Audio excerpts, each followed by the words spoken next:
예레미야 30장 12절에서 17절입니다.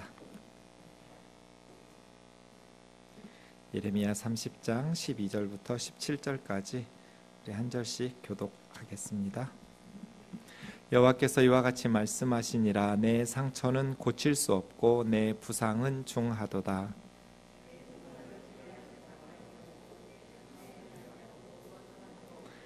너를 사랑하던 자가 다 너를 잊고 찾지 아니하니 이는 내 악행이 많고 내 죄가 많기 때문에 나는 내 원수가 당할 고난을 내가 받게 하며 잔인한 징계를 내렸도다.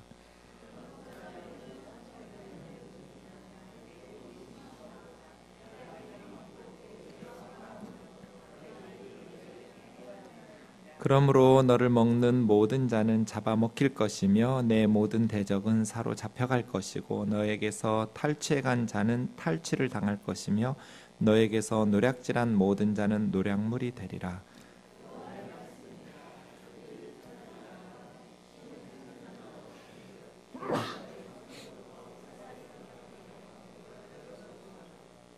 아멘. 예레미야 두 번째 시간인데요. 후반부 예레미야 뒷부분을 보고 있습니다. 예레미야 선지자는 이스라엘 멸망 40년 전부터 사역을 시작했던 선지자입니다. 요시야 13년에 하나님의 말씀이 예레미야에게 임하기 시작했다고 말합니다. 북이스라엘은 100여 년 전에 이미 망했고요. 남쪽 유다와 예루살렘이 40년 후에는 멸망하게 되어서 예레미야 선지자는 조국의 멸망에 대한 메시지를 전하기 시작합니다. 그러니 눈물로 말씀을 전할 수밖에 없었고 얼마나 많이 눈물을 흘리면서 말씀을 전했는지 눈물 때문에 눈이 상할 만큼 많은 눈물을 흘리면서 예레미야 선지자의 눈이 상할 만큼 그렇게 울면서 하나님의 말씀을 전했는데 이스라엘 백성들이 예레미야의 말씀을 듣지 않았어요.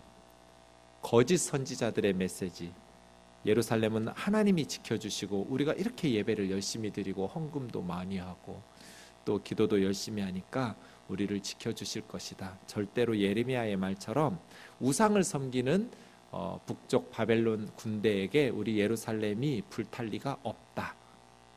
이런 거짓 선지자들의 목소리에 청종하면서 예루살렘은 회개를 거부해요. 우리의 세상살이가 악하면 교회에 나와서 예배드리는 것으로 그 죄를 덮을 수 없어요. 유일한 방법은 그 악한 세상살이를 회개하고 바꾸는 것이지 악행을 계속하면서 교회에 나와서 하나님 앞에 헌금하고 기도하고 예배함으로써 세상에서의 죄를 씻을 수는 없어요. 그 세상의 악행을 뜯어 고쳐야지 그걸 그대로 놔둔 채 하나님 앞에 예배드린다고 해서 거짓 선지자들의 메시지처럼 우리는 하나님이 보호하시고 하나님께서 지켜주시니 망할 리가 없다라는 착각에 빠지면 위험한 것이죠. 예레미야 선지자 그렇게 이스라엘의 멸망을 목도하면서 수많은 박해와 어려움을 당해가면서 말씀을 전했던 선지자입니다. 예레미야서 52장으로 이루어져 있는데요. 지난주에 가장 긴 성경 사용된 단어 수로 보면 이라고 말씀드렸습니다. 크게 7단락으로 나눌 수 있습니다. 1장은 예레미야 선지자를 부르시는 소명의 장면, 2장에서 25장은 하나님의 백성 이스라엘의 죄와 그로 인한 심판의 메시지, 26장에서 29장은 그런 말씀을 전하는데 예루살렘과 이스라엘 사람들이 예레미야 선지자의 말을 듣지 않고 오히려 박해하고 순환, 선지자의 순환기, 그리고 오늘 본문 30장에서부터 35장까지는 이스라엘 백성의 구원, 회복에 대해서 이야기하고 그 다음 36장부터 45장은 다시 예레미야 선지자가 순환을 당하는 모습, 46장에서부터 51장까지는 이방의 나라들이 하나님의 심판을 받는 메시지, 그리고 마지막 52장은 역사적인 기록들, 이렇게 해서 예레미야서가 구조를 이루고 있습니다. 하나님의 백성의 구원 파트를 오늘 30장에서 묵상하게 될 것입니다. 30장 1절에서 3절을 보면 이렇게 시작합니다. 하나님으로부터 말씀이 예레미야에게 임하였습니다. 이게 이제 참 선지자죠. 하나님으로부터 임한 말씀을 전하는 사람. 하나님으로부터 말씀이 임하지 않았는데 하나님의 이름으로 말씀을 전하는 사람을 거짓 선지자 이렇게 말합니다. 이스라엘의 하나님 여호와께서 이와 같이 말씀하시니라. 물론 지금 우리는 예레미야처럼 하나님의 말씀이 임했다 안 임했다 분별할 수가 없으니 성경에 일치하면 하나님의 말씀과 같고 하나님의 말씀인 성경과 일치하지 않으면 그것은 하나님이 아무리 기도 많이 하는 사람이라 할지라도 그에게 하신 말씀이 아닌 거죠. 하나님의 말씀인 성경과 지금은 비추어 보아야 돼요. 그래서 모든 사역과 신앙은 하나님의 말씀인 성경과 함께 가야 돼요. 그래서 하나님의 말씀이 예레미야에게 임한 그 말씀을 이제 예레미야에게 기록하라는 거예요. 내가 너에게 일러준 모든 말을 기록해라. 왜냐하면 그 말씀대로 이루어질 것이고 지금 네 말을 듣지 않더라도 네가 말한 것이 성취되는 것을 보면 후대의 후손들이 바벨론에 포로로 끌려갔을 때 그때 샬롬을 외쳤던 거짓 선지자들의 메시지가 틀렸고 하나님으로부터 오신 말씀이 아니었고 그때 예레미야가 북쪽의 군대 바벨론에게 우리 망한다고 하더니 정말 예레미야 선지자가 말한 것처럼 성취된 것을 보니 예레미야에게 임한 하나님의 말씀이 진짜 하나님의 음성이었다. 후대 사람들이 알고 예레미야가 뭐라고 말했었지를 그 기록을 찾아보면서 예레미야를 통해서 주신 하나님의 말씀을 붙들고 회복을 이룰 것이기 때문에 기록하라는 거예요. 후대를 위해서 다음 세대들을 위해서 기록하는 것이거든요. 3절 어떤 내용이냐면 여호와의 말씀인데 보라 내가 내 백성 이스라엘과 유다의 포로를 돌이킬 날이 이를 것이다.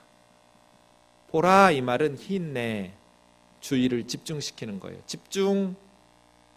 내가 하나님께서 내 백성 이스라엘과 유다의 포로예요. 100년 전에 망했던 북이스라엘과 이제 앞으로 망할 남쪽 유다가 함께 그러니까 회복되는 이스라엘의 회복은 남유다 두 지파만 회복되는 게 아니에요. 북이스라엘 10지파도 이미 100년 전에 아수르에 의해서 멸망했지만 그래서 전 세계에 흩어져서 포로로 비참하게 노예처럼 살아가고 있는 10지파 이스라엘 백성들의 포로도 돌아오게 이 포로를 돌아오게 한다라는 말은 운명을 역전시킨다는 거예요. 이게 이 3절이 하나님의 계획이에요. 100년 전에 망했던 북이스라엘도 그리고 앞으로 멸망할 남쪽 유다도 나라가 멸망할 것이고 열방에 흩어져서 포로로 살겠지만 다시 때가 되면 그들을 그 조상들의 땅으로 돌아와서 역사를 다시 회복할 날이 올 것이다. 이것이 하나님의 뜻이었어요. 하나님의 뜻은 이스라엘 백성들이 영원히 이방에서 고통받으면서 민족의 존재 자체가 사라져버리는 게 아니에요. 다시 회복되어 돌아오는 거예요. 이 한반도를 향하신 하나님의 뜻, 특별히 한국 교회를 향한 하나님의 뜻은 무엇일까?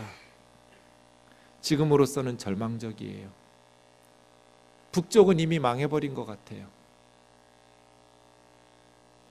동방의 예루살렘이라고 불리었던 평양과 원산과 철산과 서북 지역에 그 엄청난 교회들이 다 제거돼 버렸어요.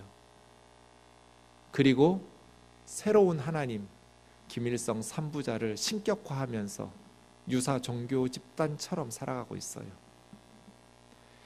남쪽의 교회들은 스스로 타락해서 자멸하고 있는 것처럼 보여요. 많은 그리스도인들이 또 교회사를 연구하는 유수한 세계 신학자들이 2000년 기독교 역사에 가장 타락한 종교는 지금 현재 한국교회라고 말해요. 그냥 즉흥적으로 하는 말이 아니에요. 정말 한국교회를 애정을 가지고 눈물로 기도하는 분들의 충고예요. 2000년 기독교 역사에 지금 남쪽의 한국교회처럼 부패한 교회는 일찍이 없었다. 중세보다 심해요. 어느 면에서. 절망 그 자체예요. 하나님의 뜻은 뭘까요? 11절 우리 같이 읽겠습니다. 30장 11절입니다. 시작. 이는 여호와의 말씀이라. 내가 너와 함께 있어 너를 구원할 것이라. 너를 흩었던 그 모든 이방을 내가 멸망시키리라. 그럴지라도 너만은 멸망시키지 아니하리라. 그러나 내가 법에 따라 너를 징계할 것이요 결코 무죄한 자로만 여기지는 아니하리라. 이게 하나님 뜻이에요. 나라가 망했는데 그 강대국 바벨론의 압제하에 있는 그 무기력하고 연약한 백성들이 어떻게 다시 고국으로 돌아갈 그런 역사가 있었어요? 불가능해 보여요. 그러나 여호와의 말씀이라. 내가 너와 함께 할 거라고. 내가 너희와 함께 해서 너희를 반드시 돌아오게 할 거라고. 너희 민족의 운명을 역전시킬 거라고. 이 절망적인 상황을 변화시키고 반전이 일어날 거라고. 너를 흩었던 모든 이방 나라들을 내가 징계하고 멸망시킬 거라고. 너희를 멸망시켰던 그 제국들을 내가 끝장을 낼 거라고. 하지만 너희 이스라엘만은 끝장을 내지는 않을 거라고. 비록 내가 법에 따라서 너희를 징계하지만 하나님의 백성이라고 해서 무조건 용서받지는 않아요. 처벌하지 않으신 채 죄 없는 무죄한 자처럼 내버려 두지는 않으세요. 하나님은. 우리가 하나님의 백성이니까 우리가 죄 짓는 것을 하나님께서는 용서해 주시고 모른 척 무죄한 자인 것처럼 그렇게 여기시진 않아요. 하나님의 법에 따라 징계하시죠.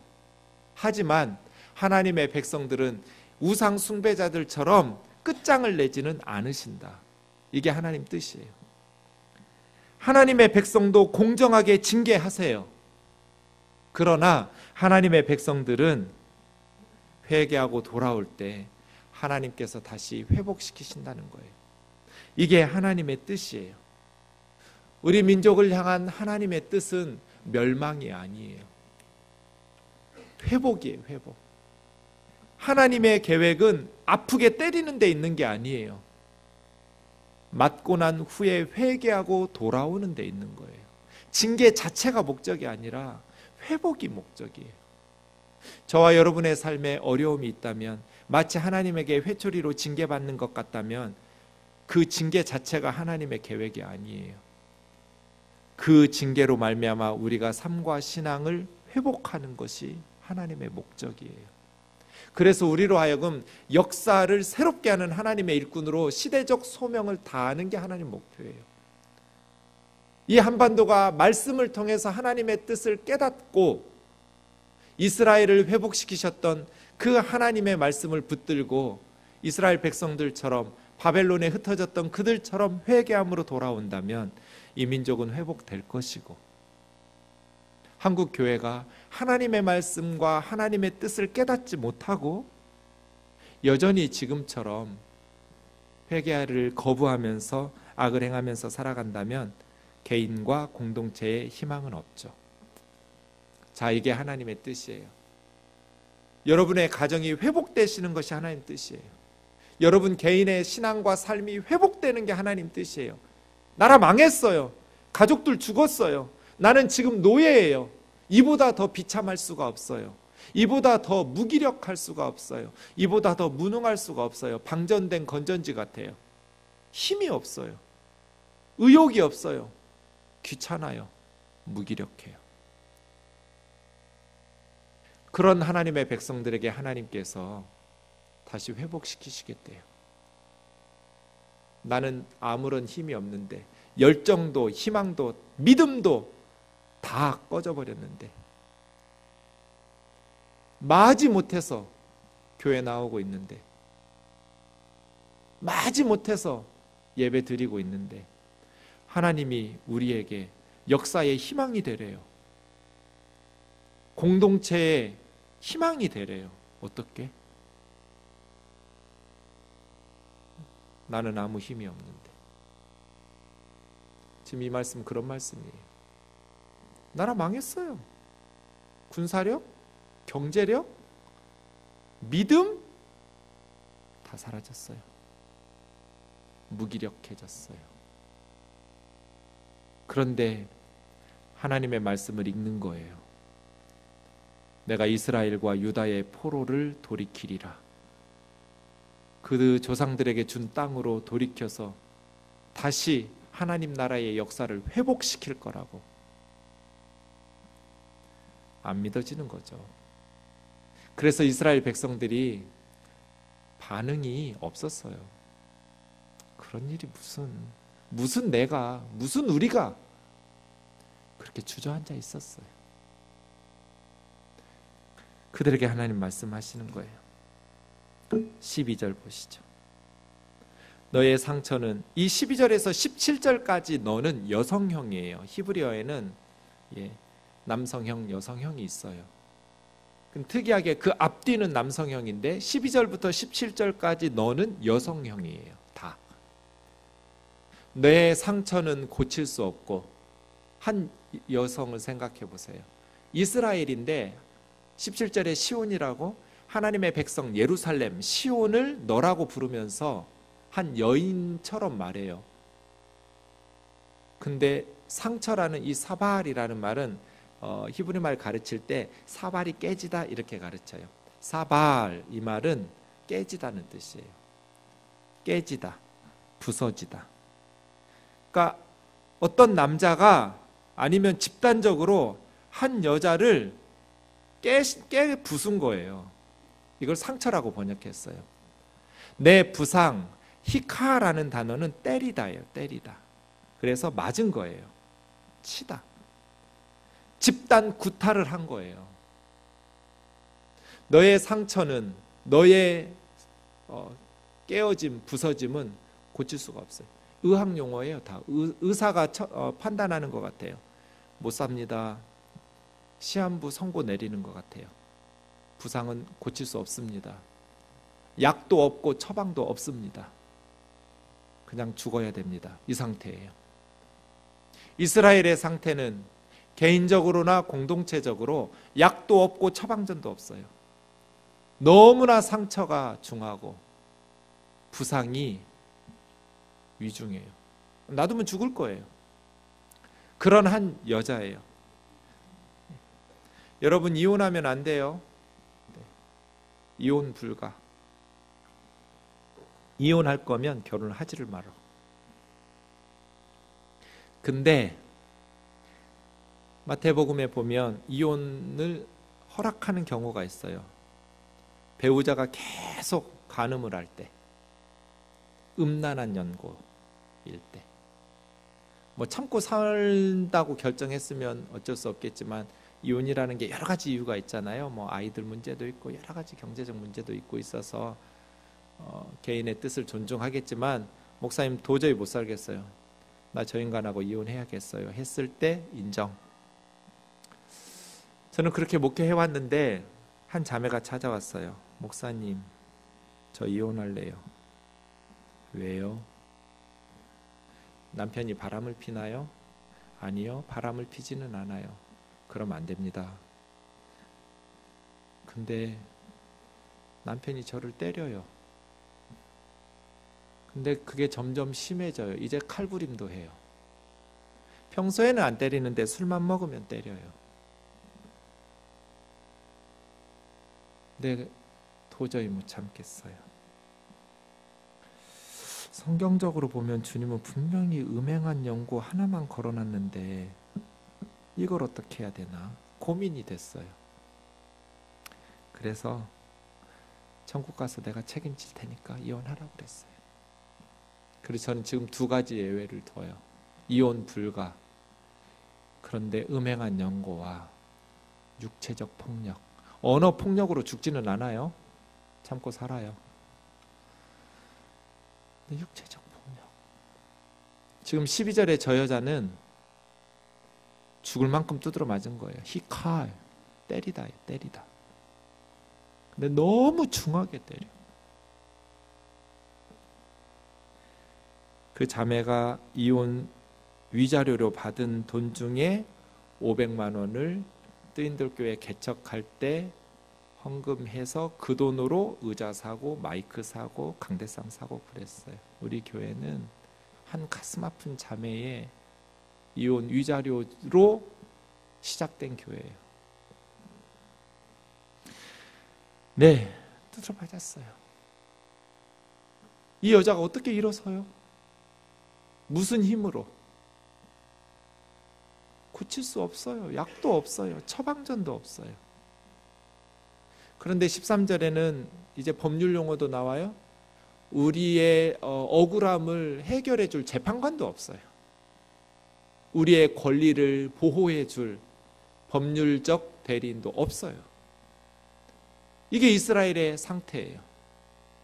너의 상태는 한 여자에 비유하자면 너무 폭행을 많이 당해서 고칠 수가 없어. 너무 위중해서 약 먹는다고 나을 병이 아니고, 이 처방이라고 말한 것은 나중에 17절에 보면 새살이 도단하다 이렇게 번역했는데요, 어근이 같아요.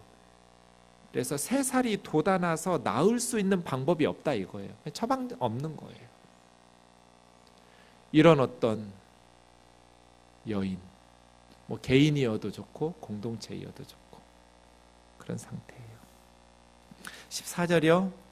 너를 사랑하던 자가 다 너를 잊고 찾지 아니하나니. 이스라엘을 사랑했던 동맹을 맺었던 나라들이 있잖아요. 예루살렘이 멸망하기 전에는 그냥 함께 했던, 사신도 오가고 서로 축하도 하고 선물도 주고받았던, 너를 사랑하였던 동맹을 맺었던 나라 여도 좋고, 우상들이라고 해도 좋아요.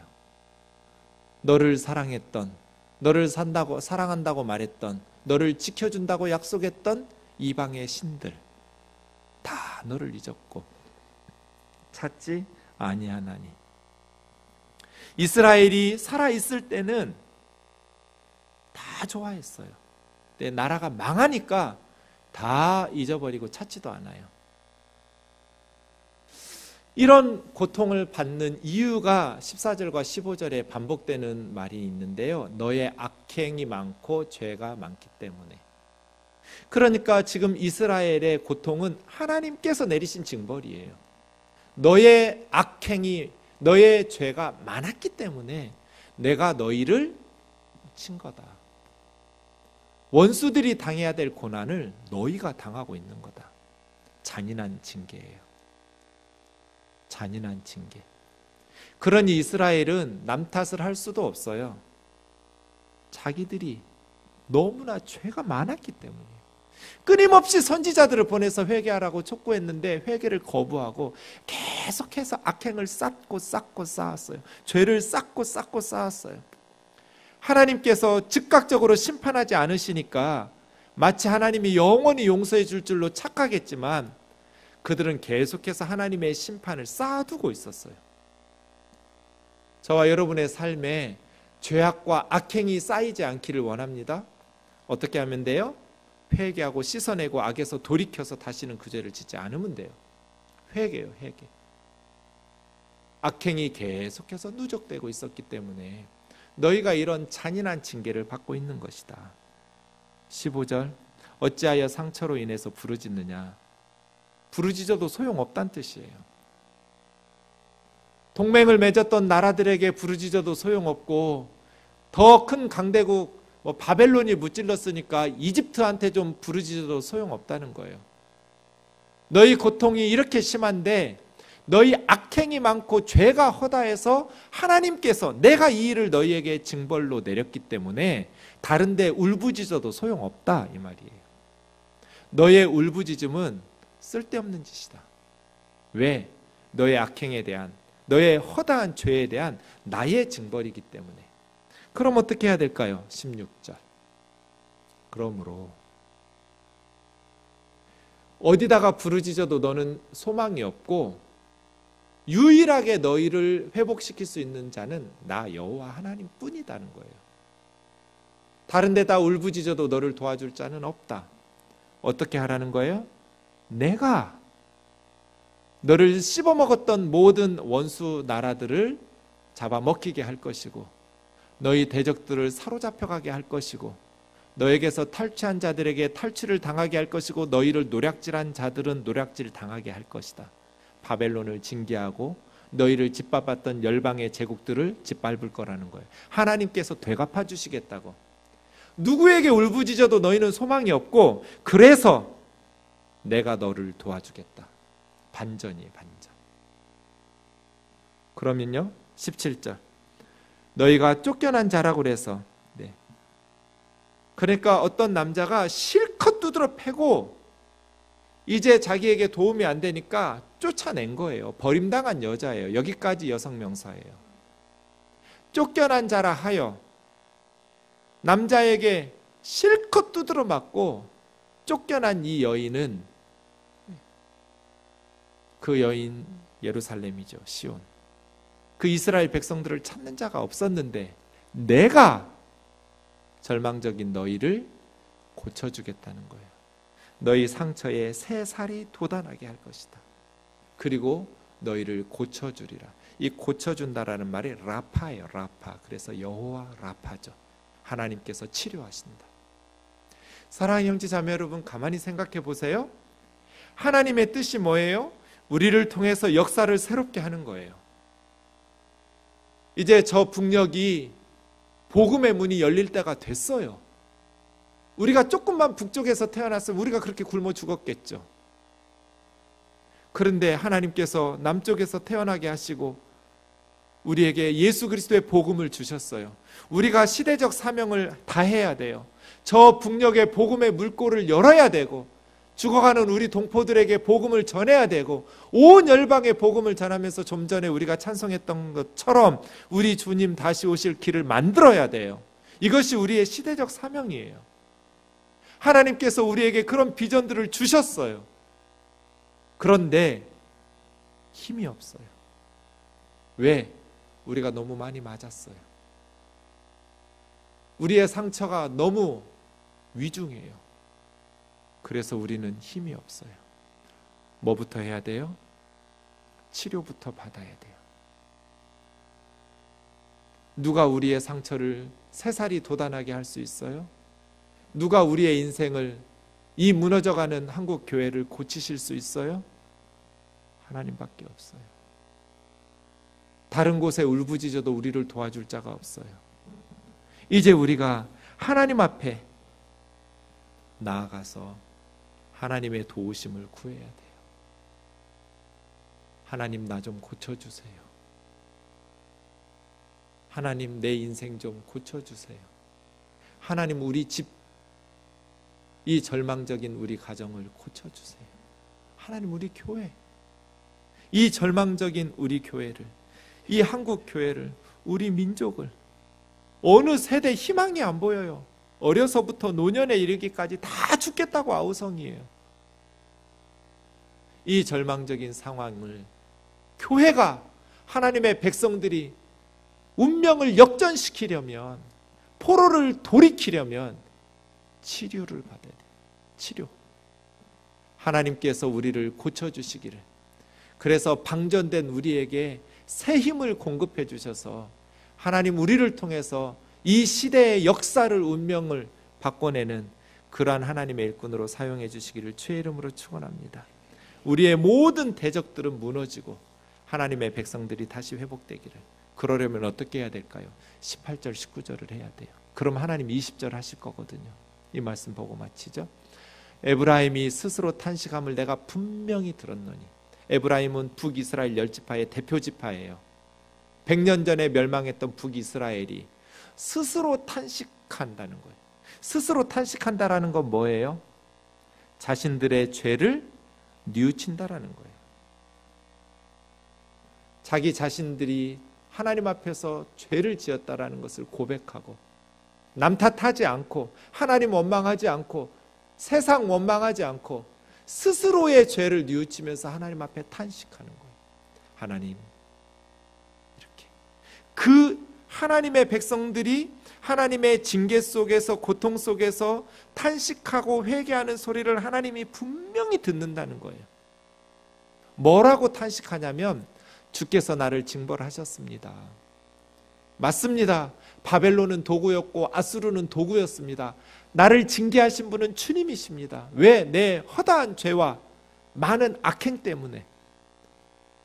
멍에에 익숙하지 못한 송아지 같은 내가 징벌을 받았습니다.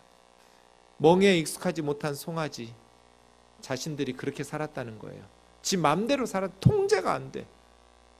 하나님의 백성이라고 그러면서 하나님의 뜻대로 순종하면서 말씀에 순종해서 살아야 되는데, 이스라엘이 하나님의 백성, 입으로만 하나님의 백성이지 멍에에 익숙하지 않은 송아지같이 지 맘대로 우상 숭배하고 지 맘대로 죄짓고 살았단 거예요. 자기들 맘대로 살다가 온갖 악행을 쌓아두고 죄악을 누적하면서 하나님의 징벌을 받았습니다. 그럼에도 불구하고 주님은 나의 하나님 여호와이십니까? 아니십니까? 나를 이끌어 우리 조상들의 땅으로 돌아가게 해주십시오. 그러면 우리가 고향으로 돌아갈 수 있습니다. 열방에 흩어져서 고통을 받던 이스라엘 백성들이 스스로를 회개하면서 멍에에 익숙하지 못한 송아지처럼 하나님 말씀에 순종하면서 수십 년 예수님 믿었으면 말씀에 순종하면서 그리스도인답게 살아야 되는데 하나님의 백성답게 살 줄을 모르고 자기 마음대로 자행자재하면서 살아가다가 하나님의 징계 받은 거잖아요. 그때 비로소 하나님 앞에 탄식하면서 하나님 우리를 돌아가게 해주세요. 그런 탄식을 들었다는 거예요. 19절도 보시죠. 에브라임이 뭐라고 말해요? 내가 하나님의 교훈의 말씀을 받은 후에야 비로소 뉘우쳤다는 거예요. 이제서 비로소 깨달았다는 거예요. 그리고 내 볼기를 치면서, 우리로 하면 가슴 치면서, 하나님 이제야 비로소 내가 피멍들도록 내 가슴을 치면서 하나님 앞에 뉘우칩니다. 나라 망한 후에 실컷 두드러 맞고 처방전도 없고 약도 없고 그런 위중한, 다시 일어설 수 없을 만큼 쓰러져 죽어가고 있는 내가 이제야 비로소 깨닫고 하나님 앞에 내 볼기를 치면서 뉘우칩니다. 하나님, 나의 하나님 아닙니까? 돌아가게 해주십시오. 고향 땅으로, 조상들의 땅으로, 이 비참한 노예 생활에서 벗어나게 해주십시오. 그 기도를 하나님께서 분명히 들었다는 거예요. 그럼 어떻게 응답하시겠어요? 20절로 응답하시죠. 에브라임은 나의 사랑하는 아들 아니냐? 에브라임은 내가 크게 기뻐하는 자식 아니냐? 수사 의문문 2개예요. 직역하면 그래요. 이스라엘은 하나님이 사랑하는 자녀예요. 하나님을 기쁘시게 하는 자녀예요. 우상을 섬기는 자들이 아니라 하나님의 백성들이 하나님의 기쁨이고 하나님의 사랑받는 자녀예요. 내가 그를 책망할 때 즉흥적으로 아무 계획 없이 책망하지 않는다. 깊이 생각한다. 하나님께서는 우리를 책망할 때 깊이 생각해요. 저 아들 하나 있어요. 함부로 그 아이에게 책망 안 해요. 깊이 생각하고 말해요. 혹시 그 녀석 마음 상할까 봐, 혹시 그 녀석 인생 망가질까 봐, 아비 때문에 이 녀석의 삶이 힘들어질까 봐 함부로 말하고 행동하지 않아요. 하나님은 어떠실까요? 우리에게 아무 생각 없이 즉흥적으로 우리를 대하시지 않으세요. 깊이 생각하세요. 그리고 우리가 하나님 이제야 깨달았습니다. 우리의 허다한 죄 때문에 하나님께서 나에게 징벌 내리신다는 것을 이제 알았습니다. 이제 내가 가슴을 치면서 하나님 앞에 뉘우칩니다. 스스로 탄식하며 하나님 앞에 나아갑니다. 우리 죄 때문에 하나님께서 내리신 징벌입니다. 그렇게 하나님 앞에 눈물로 회개할 때 하나님은 창자가 끊어진대요. 내 창자가 들끓으니, 들끓는다면 하마라는 말인데요, 하마처럼 막 시끄러운 거거든요. 막 속이 막 뒤집어지고 끊어지고 난리가 났다는 거예요. 우리말로 하면 애간장이 녹았다, 심장이 끊어진다, 백지영이는 총 맞은 것 같다, 이렇게 말하겠죠. 우리가 하나님 앞에 회개하고 돌이킬 때 하나님 창자가 끊어지는 것 같아요. 왜? 내가 반드시 그를 불쌍히 여기리라. 이 불쌍이라는 단어, 라함이라는 말은 어머니의 모태를 의미해요. 어근이 똑같아요. 모성애적 사랑이에요. 자식이 고생하면 비록 어리석어서 지 잘못으로 고생해도 어미의 심장이 끊어지는 것 같아요. 긍휼히 여기는 마음 때문에. 이것이 회복의 가능성이에요. 우리가 힘이 생겨서 회복되는 거 아니에요. 우리는 방전된 배터리 같대요. 아무렇게 해도 살려낼 수 없는, 처방전이 없는 무기력 그 자체 같아요. 그런데 하나님께서 우리 때문에 창자가 끊어진대요. 그 하나님의 극진하신 사랑 때문에 우리는 치료될 거래요. 그러니 하나님 앞에 나와라. 일어서라. 하늘은 스스로 돕는 자를 도와요. 여러분이 이 말씀을 듣고 저와 여러분이 일어서면 기도의 자리로 나가고 다시 하나님에게 희망을 품고 나아가면 하나님께서 저와 여러분을 고쳐주시고 다시 꺼져가는 촛불 같은 우리가 활활 타오르도록 상한 갈대 같은 우리가 다시 주님으로 말미암아 힘을 얻어서 주신 시대적 사명을 다하면서 살아갈 수 있도록 우리 청년들이 회복되고 교회가 회복되어 가정과 나라와 민족을 새롭게 하게 되기를 주의 이름으로 축원합니다. 우리 생동 청년회가 이랬으면 좋겠어요. 이 험한 세상에서 무기력해지고 너무나 두드러 맞은 여자처럼 그렇게 쫓겨난 폐기 처분된 것처럼 쓰레기 더미에 쌓여 있는 것처럼 무시당하던 우리 젊은이들이 다시 하나님의 말씀 붙들고 성령의 능력 힘입어서 활활 타올랐으면 좋겠어요. 우리 모든 교우들이 그러할 수 있기를 원합니다.